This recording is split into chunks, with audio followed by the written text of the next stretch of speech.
I am so happy to be joined by the one and only Johnny Christ. Johnny, I would say usually that it's been a while since we spoke, but Yeah. I feel like I get my fill of all things Johnny Christ, seeing you every week on your new show, Drinks with Johnny. How did this come about? Well, it started out very differently than what it is today, to be honest. It kind of started out us and Avenged were trying to work on things for our YouTube channel. We had gotten complete control of it over it recently, and we just wanted to figure out new ways to get out different kinds of content. Like we started doing a breakdown videos of different songs. We go into the studio and open up the Pro Tools session and take them piece by piece, and we do that over on the Avenged Sevenfold YouTube channel rather. And then I was trying to come up with some ideas that I thought would be fun to do. One of them was, hey, I'm just gonna have some drinks with some friends and put it up, and we'll just talk about music. And it kind of started out with mostly some of my music friends, Brandon from Atreyu, the Dirty Heads, some other guys. I had Brooks on the show, I had Zachy on the show. But then it really just kind of started to shift, where I was trying to cram in these in-depth, really rad conversations into like a 20-minute video, and it didn't have the right vibe, in my opinion. Yeah. Yet.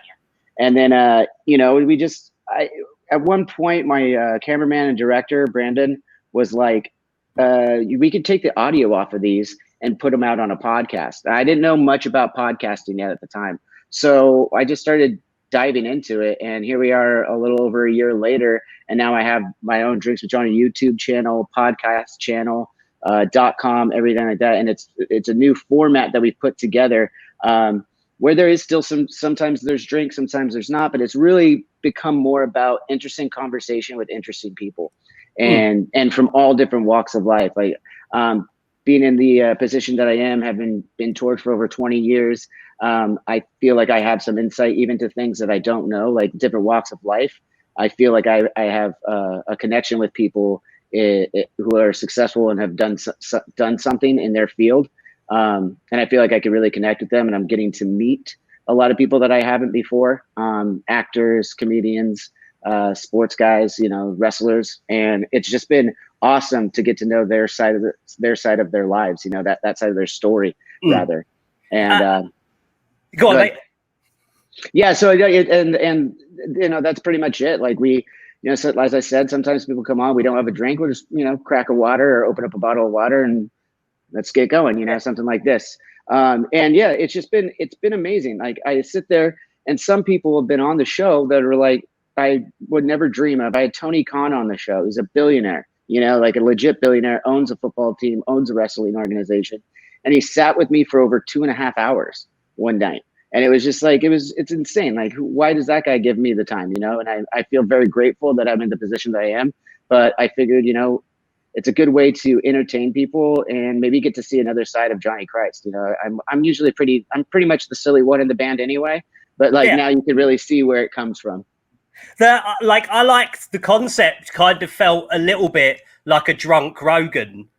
Yeah, very much so. Like I said, when it started out, it was just gonna be making cocktails and hanging out with friends, and we would play games here and there. Like sometimes people would have to take a shot from this disgusting tequila shot glass, cowboy hat. Guys like Trevor Wallace had to take it. He said it tasted like horse hooves and what do you say, barbed wire and horse hooves. It's not a very good tequila. So obviously it's a punishment, and but then. I'm glad you brought up like the drunken Rogan kind of thing, because that's obviously he's the godfather of podcasting. If he's someone I look to for inspiration, obviously, and the way that he does it, it's like if it ain't broke, don't fix it. We definitely kind of modeled a little bit of what he's done over the years, and just put our own little spin on it. And so far, I think we're getting really good feedback. We actually, it's slow and growing. These things take time, but we're starting to get a real community wrapped around this Drinks with Johnny thing, which I think is really cool.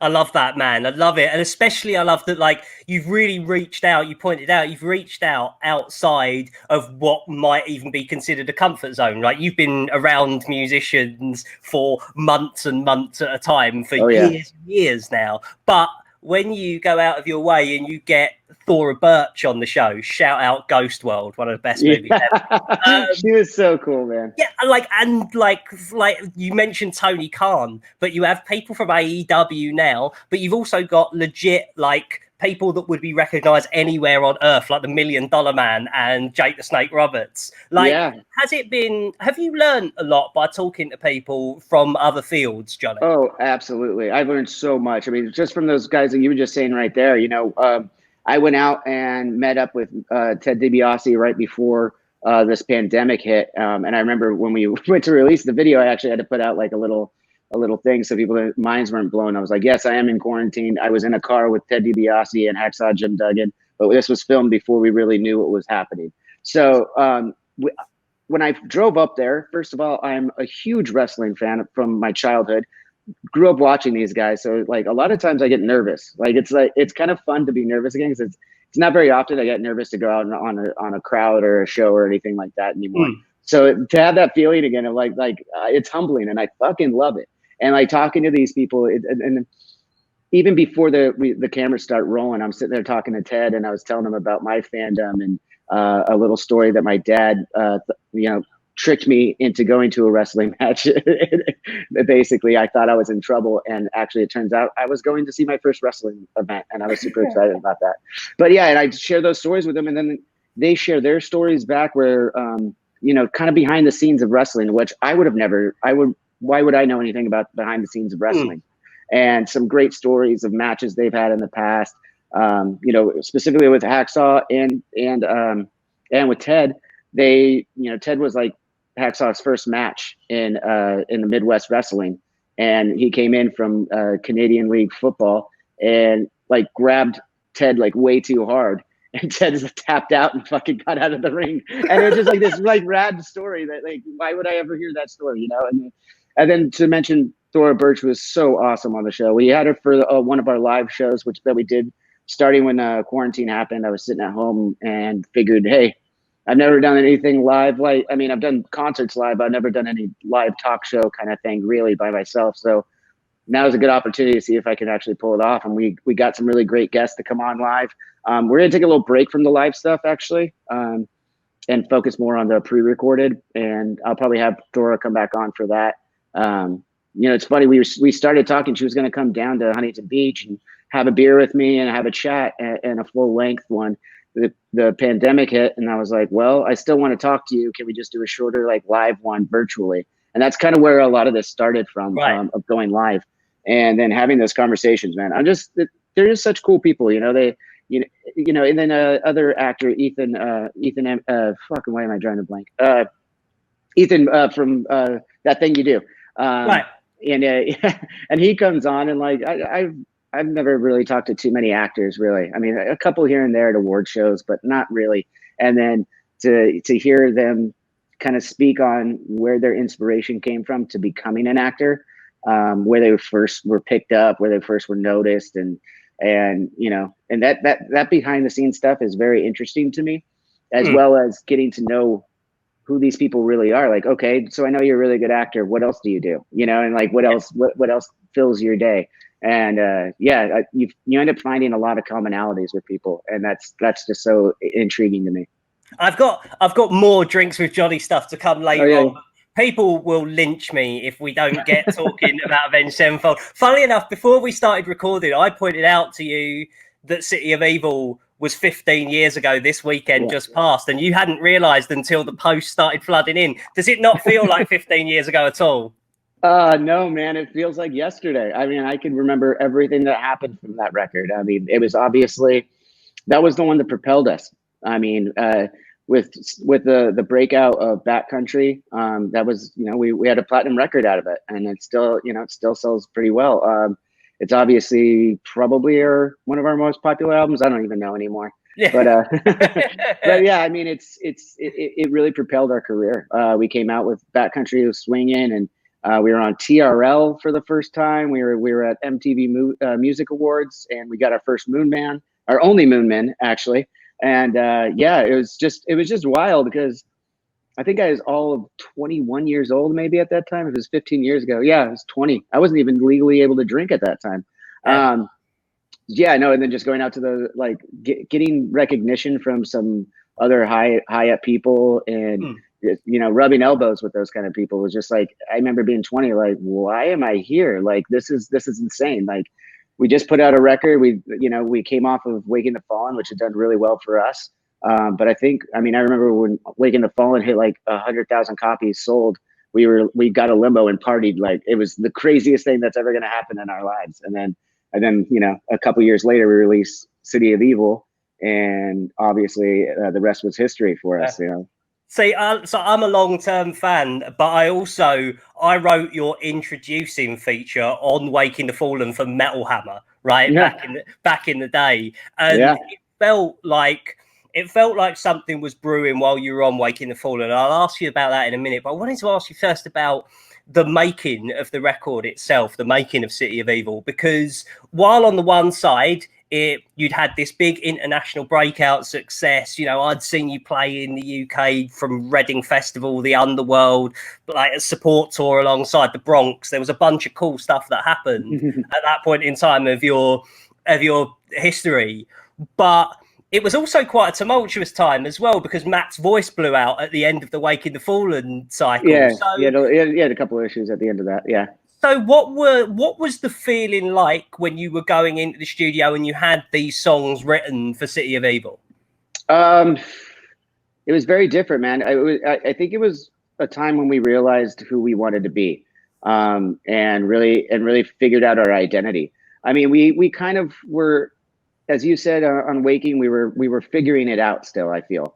And then once it came to City of Evil, we knew what kind of band we were going to be exactly, and that was really when we decided, we're just going to keep changing and evolving with what we feel at the moment. And that was what it was. I mean, when we came into doing City of Evil, everyone's like, oh, I remember at the time the narrative was Matt's voice is blown out, so he can't scream anymore, and it just couldn't be further from the truth. It was obviously, for people know now that was it was a creative idea that we wanted to do, and we didn't want Matt to sing on that record. He didn't want to sing on the record. Well, if you don't want to do it, then why do it? He's got a great voice, so let's just roll it with that, and that really helped us to create melodies too. I mean, we were always a melodic band before, but the melodies that came out on this record were really kind of some of the first ones that were like, okay, like these guys aren't just a screaming band anymore. And it really was just because, look, man, all of our favorite bands didn't scream. All the bands I grew up with didn't scream. I don't mind the screaming. I totally do. But I prefer the screaming like a Phil Anselmo or something where it's still very melodic. And that's not against anybody else. Like, that's just what we prefer, and where our inspirations lie. And that's kind of where we wanted to keep it going. And I think City of Evil is, at the time, we got a lot of Guns N' Roses-esque sounds to it, is what we were hearing from feed. What people were saying back, and we're like, awesome, we wear that on our sleeve. We're huge Guns N' Roses fans, and then everyone kind of stopped saying it too, because it's like, well, that's us, man. I don't know what to tell you. Yeah, for real. And so you mentioned melodically the changes on that record. So I know Backcountry was the first song with a video and the rest of it, but the first song that you actually released was The Beast and the Harlot, because I remember it. I remember it dropping so clearly because I was all in on Waking the Fallen. Beast and the Harlot Beast and the Harlot starts, and I'm raging. I'm in the pocket. And then comes that chorus, and I was so thrown for a loop. Like, I can't imagine the Beast and the Harlot sounding any other way now, obviously. Yeah. But at that point in time, it was such a what just happened. Did you know when you were making the record that there was going to be a lot of people taken aback by a slight stylistic change in that? Oh, yeah, absolutely. We know that every time we get. I mean, we're not completely clueless, not against the contrary word, but yeah, I mean, we've always known that it's going to turn heads, and that's kind of what we've always enjoyed. We're like, I can't wait. Like, it makes us laugh. It makes us it gives us a certain feeling, like our songs do. And we just can't wait for other people. Like, when we're writing any album, we can't wait for people to hear it, because we know that there's going to be those moments that everyone's just going to be thrown aback. Because it throws us back when we're writing. We're like, what if we just tried this? And we try it, and then we listen back and we go, that's it, or whatever, like Yeah. like whatever that feeling, whatever invokes that feeling of what the fuck. Sometimes it's our favorite stuff to put on the record. Yeah, and the thing is, this is a tradition that lasts to this day because the first single from the stage, the title track, is 8.5 minutes. So it's not like you've ever stopped challenging your audience when it comes to a new record. Yeah, and we've got the greatest bands. We realized that early on that they were ride or diers, and that they fully envelop into this band, and we couldn't be happier. We can't be here without them, and we want to be able to continually make those what the fuck moments if it wasn't for them. So we, of course, all of you guys who are watching, we appreciate you very much. What do you think it is about City of Evil then? Because City of Evil is one of the last records that it feels like a generation defining classic. Like if you were there then and you were part of it, everyone en masse. We even had Ben Bruce from Asking Alexandria on the show last week raving about the record. Like it's got a real legacy. And when we've all got our individual favorites as fans, but like what is it about City of Evil that makes that the one that the world at large sees as Avenged Sevenfold's classic? I mean, obviously, I think for its popularity and everything that happened at the time. I mean, we were one of the last bands on TRL, one of the last rock bands on TRL, and that's that in itself kind of makes it more historical and kind of you could kind of pinpoint the time period, right? And I think that's when you think of something classic, you're right, it's that generation. So what else was going on in the world at that time? MTV was switching over to no longer music. That we got the very tail end of actually having music being played on MTV and using that as a promotion, right? So I think that kind of puts a timetable on it, and people could kind of recognize that. And then again, I guess it would, like I said, it was really just the sound we wanted to go for, and it threw everyone for a loop at first. But then once they heard it a couple extra times, I think they understood that like it was going to be a more classic record because we went out to do that. I mean, quite frankly, we wanted to make a classic sounding record. We wanted it. We as I said before, we wore our influences on our sleeves. We said, fuck it. This is who we are, and this is what we're going to do. And hopefully people like it. And turns out everyone seemed to really like that record. So it worked. And those influences have all gone into making the Avenged sound. Like, when I heard it, it was like, oh man, like I can hear the Halloween in there as well as the Guns N' Roses and all those kind of things. Like, but it's kind of over time become the Avenged sound. I guess I wanted to add, I've got to ask, man, the VMAs, when you won your Moon Man, what are your recollections of that night and who was the craziest person you met? Craziest person I met. I mean, it's so hard to remember. I mean, a lot of meeting in passing. I mean, I met Queen Latifah afterwards. She was one of the first people that we saw right after when we were walking around. I mean, we honestly had zero idea that we even had a chance of winning that Moon Man. We thought there was no way in hell we were going to win it. We had already started drinking a little bit. We were like having a good time. We were like, we're just here to see what this is all about. We have no business being here, but luckily we got the invite, so you can't say no to that.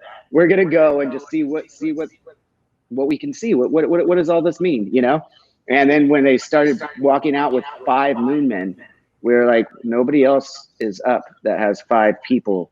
What's going on here? And that was the moment and then seconds later we're up on stage like dumbfounded, really. Just what am I supposed to say? We at that time, I don't think we'd really won any awards for anything else at that time. We were really just jumped right in and went all the way up to the music, the music video awards. So that was like there wasn't too many award ceremonies that we had done before, and I feel like that was like I look back at our speech sometimes now, and I think it's pretty funny, because we were just little kids.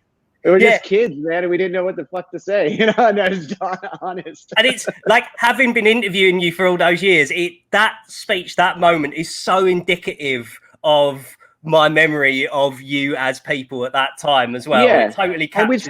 And we're still very much those people. Don't get me wrong. Yeah, but like age does something to you, I think, and we've had a career that's spanned way past that now, and it's just fun to look back at it. Another person I saw, I didn't get the chance to meet. I was a little too nervous, but standing at the bar at one point was Dwayne Johnson, The Rock. And Whoa. I wanted to go up. I like wanted to fanboy out so hard, but especially at that time, like we looked funny. We wore all of our like black and makeup and everything. It was fine. Like I still Yeah. love it. Just as you get a little older, it's kind of hard to take yourself seriously.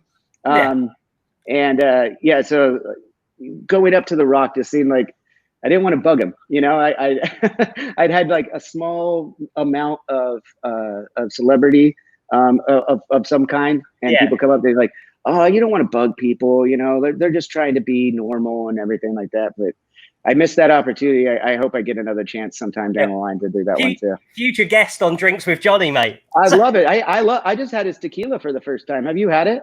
No, I haven't. I haven't. Is it good? It is really good. They did a fine job over there. I mean, I'm dead serious.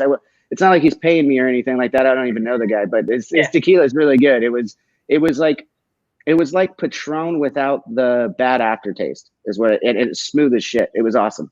So it's been a couple of years since we've had Avenged like active in the public eye. Like I was at the Welcome to Rockville show when Matt's voice was going, and then the big summer tour got cancelled and everything. With that being so long ago, am I getting to if I put 2 and 2 together and get 4?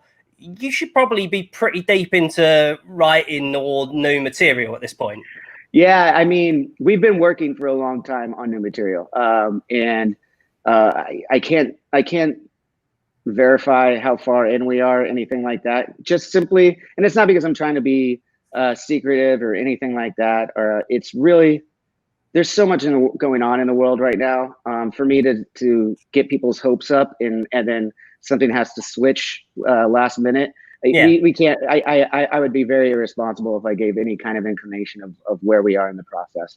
If I asked, do you have a single song written, like as in we're happy with that written, not recorded, just written?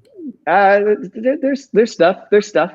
I don't want to divulge that, man. I can't. Hey, man. It'd be very again. I'm not trying to be cheeky or anything like that. It's just there's too much in the world. There's too many moving parts in the world right now, and I don't want to mess with anybody's hopes and dreams. There's one of the two of us that are being cheeky, mate, and it's not you. I've got to ask. I have to ask. Yeah. No, I know. I get it. So who's up next for Drinks with Johnny? Because like you know, we're doing some cool things here. You're joined on this particular show by Tommy Lee, but you had a member of Metallica last week. So what's next? Oh, dude, that was having Robert be a part of that fundraiser that I put together with Chris Santos. Was so cool. I mean, I've gotten to know Rob really well over the last few years, and he's just such a good dude with positive heart. And I couldn't be more happy with having that conversation. And we actually talked a couple days ago. He was going to come back on the show later down the line, so we could do something that's specific to Robert, because he deserves something like that. And I don't know. Are you a fan of what we do in the shadows? Yeah, 100%. I like the movie. I like the movie. I haven't got in on the series yet, but you got to get in on the series. The series is awesome. If you love the movie, you're gonna love the series, right? And the actors that they have on there are simply amazing. Like they just nail it. And one of them is actually the familiar. His character's name is Guillermo, and his real name's Harvey. He's gonna be on the show on Thursday. We're gonna do a pre-recorded one. So that'll be, I'm as a fan of what we do in the shadows, I can't wait for that one. Like that was just going to be fun to like ask him about, you know, do they have hijinks on the set, you know, all these kind of things that just run through my mind right now. And then I actually already did an interview with, or a chat. I hate calling them interviews. I don't know why I have this hang up with calling them interviews, but yeah, I had this chat because it's not, you've seen the show. Like it's not like I respect what you do. You're a true journalist. I am not. I'm just having a conversation. So that's kind of like where my position is. So I had a conversation with Eric Smelly from No Effects, actually, which was a huge one for me. So I'm like really excited to get that one out either Monday or the following Monday. We haven't decided which one we're going to do yet, but that conversation, like the 12-year-old boy in me was like screaming inside, you know, like I've gotten to know some of the guys in No Effects and in passing, and you know, our singer Matt is tight with Eric, and he talks to Mike every once in a while, and it's that was like one of my first punk rock bands of all time. And it was one of my first punk rock records was S&M Airlines by NoFX. I got to talk to Eric about that. He opened up about his 27 years of sobriety and what that's like to be in a band with Fat Mike, who clearly is not. Yeah. And he opened up like in a very serious way, and I appreciated that because like I just said, I'm not a journalist. I'm not trying to pull these things necessarily out of people. If it comes up, it's just that's what we do. You know, that's the conversation. I follow wherever my guests want to take it. My show is really there for my guests to have a different kind of platform and just have some fun. And that's really, and he opened up about that, a little bit about his dad. I don't know if you read the NoFX book. He goes into greater detail on that. He goes into greater detail in the book. We didn't go too deep on that one, but then we also just talked about growing up in Southern California and loving punk music and where his influences were, because he's one of my influences. So it was just like this whole wraparound conversation. And, you know, he's good friends with Brooks Wackerman, obviously a drummer of Avenged Sevenfold. Yeah. And he told a fun story about one of the times they were at the NAMM show in front of the DW people. And Brooks was probably all of 17 years old. And Eric pantsed him in front of everybody, and it was a pretty good story. And that's wild, because obviously, like, Smelly would have been influenced by Bad Religion, who Brooks ended up playing in. And if you haven't checked out the NoFX book out there, like, it's mind-blowingly brilliant. But especially you having Smelly on, I feel like even in a group full of personalities and amazing stories, Smelly's story is wild. So for that reason and many more, we'll put in the description below. Go and subscribe to Drinks with Johnny. Johnny, thank you so much for being with us. So subscribe there in the link below. Subscribe to this channel if you've enjoyed this. And Johnny, I'll talk to you when you can finally talk about all new things Avenged. I will definitely come back on here and have a chat with you about that, man. Perfect. Thank you, mate. All right. Have a good one.